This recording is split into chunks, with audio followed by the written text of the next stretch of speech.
ಸಾಧ್ಯ ಇಲ್ಲ ಅದಕ್ಕೆ ಉಪಚುನಾವಣೆ ಅಂತ ಹೋಗ್ತಾ ಇದ್ದಾರೆ ಕುಮಾರಸ್ವಾಮಿ ಈಗ ಅಂತ ಹೇಳಿ ಎಲ್ಲಿಗೆ ನಾಗಮಂಗಲಕ್ಕೆ ಚನ್ನಪಟ್ಟಣದ ಚುನಾವಣೆಗೂ ನಾಗಮಂಗಲಕ್ಕೂ ಹೋಗೋಕ್ಕೂ ಸಂಬಂಧ ಏನು ನನಗೆ ಬೆಂಕಿ ಅಲ್ಲಿ ಆದಂಥ ಘಟನೆಗೋಸ್ಕರ ಹೋಗಿದ್ದೀನಿ ಜನಕ್ಕೆ ಒಂದು ಶಾಂತಿ ಹೇಳಿ ಹೋಗಲಿ ನಾನು ಏನಾದರೂ ಅಲ್ಲಿ ಹೋದ್ನಲ್ಲ ಯಾವುದಾದ್ರು ಒಂದು ಸಮಾಜ ಓಲೈಸ್ಕೊಂಬಂದನ ಎರಡೂ ಸಮಾಜಗಳಲ್ಲಾಗಿರ್ತಕ್ಕಂಥ ಅನಾಹುತಗಳನ್ನು ಸ್ಥಳ ಪರಿಶೀಲನೆ ಮಾಡಿ ಎರಡೂ ಸಮಾಜದಲ್ಲಾಗಿರ್ತಕ್ಕಂಥ ಒಂದು ನಷ್ಟಗಳಿಗೆ ಪರಿಹಾರ ಕೊಟ್ಟು ಬಂದೆ. ನಾನು ಯಾವುದೋ ಒಂದು ಸಮಾಜ ಓಲೈಸ್ಲಿಕ್ಕೆ ಹೋಗಲಿಲ್ಲ. ನಮ್ಮವ್ರು ಅದನ್ನೇ ಹೇಳ್ತಾರೆ, ಈಗ ನಮ್ಮ ಕುಮಾರಣ್ಣಂಗೆ ಇನ್ನೂ ಬುದ್ಧಿ ಬರಲಿಲ್ಲ ಯಾತಕ್ಕೆ ನಂಬ್ತಾರೆ ಅಂತೇಳಿ. ಆದರೆ ನಾನಿರ್ತಕ್ಕಂಥದ್ದು ಅದೇನೋ ಜಾತಿ ದರ ಹೇಳೋರಲ್ಲ, ನಾನು ಕೆಲ ಉತ್ತರ ಕೂಡ ಆ ಮಟ್ಟಿಗೆ ಇಳಿಲೂಬಾರದು ನಾನು. ಆದರೆ ಒಂದು ನಾಡಿನ ಜನತೆಗೆ ಹೇಳ್ತೇನೆ, ಕೈ ಜೋಡಿಸಿ ಮನವಿ ಮಾಡ್ತೇನೆ, ನೆಮ್ಮದಿ ಒಂದು ಭಾಗ. ಇಂಥ ವ್ಯಕ್ತಿಗಳನ್ನು ಎಚ್ಚರಿಕೆಯಿಂದ ಗಮನಿಸಿ. ಈ ರಾಜ್ಯ ಇವತ್ತು ಯಾವ ಮಟ್ಟಕ್ಕೆ ಹೋಗ್ತಾ ಇದೆ.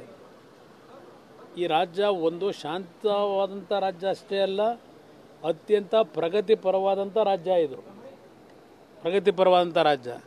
ಪಾಪ ನಮ್ಮ ಮುಖ್ಯಮಂತ್ರಿಗಳು ಹೇಳ್ತಾರೆ, ರೈತರ ಮಕ್ಕಳು ಅಂತಾರೆ. ಏನು ಮಾಡಿದ್ರು ರೈತರಿಗೆ ಅಂತ ಹೇಳ್ತಾರೆ. ರೈತರಿಗೆ ಸಾಲ ಮನ್ನಾ ಮಾಡಿದ್ದು ನೀವು ಮಾಡಿದ್ರು, ಕುಮಾರಸ್ವಾಮಿ ಮಾಡಿದ್ನು.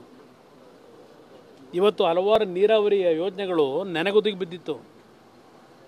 ಆ ಕರ್ನಾಟಕ ರಾಜ್ಯದ ನೀರಾವರಿ ಯೋಜನೆಗಳಿಗೆ ಒಂದು ಶಕ್ತಿ ಕೊಟ್ಟವರು ಯಾರು? ಸನ್ಮಾನ್ಯ ದೇವೇಗೌಡರು ಕೊಟ್ಟಿದ್ದು.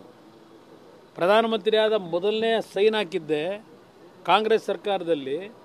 ರಸಗೊಬ್ಬರದ ಬೆಲೆ ಏನು ಏರಿಕೆ ಮಾಡಿದ್ರು ನರಸಿಂಹರಾವ್ ಮನಮೋಹನ್ ಸಿಂಗ್ ಅವರು, ಆ ಬೆಲೆ ಏರಿಕೆಯನ್ನು ಕಡಿತಗೊಳಿಸಿ ರೈತನಿಗೆ ಸಬ್ಸಿಡಿ ಕೊಟ್ಟು ರಸಗೊಬ್ಬರ ಕೊಡ್ತಕ್ಕಂಥ ಮೊದಲನೇ ಸಹಿ ಪ್ರಧಾನಮಂತ್ರಿಯಾಗಿ ದೇವೇಗೌಡರು ಸೈನ್ ಹಾಕಿರ್ತಕ್ಕಂಥದ್ದು.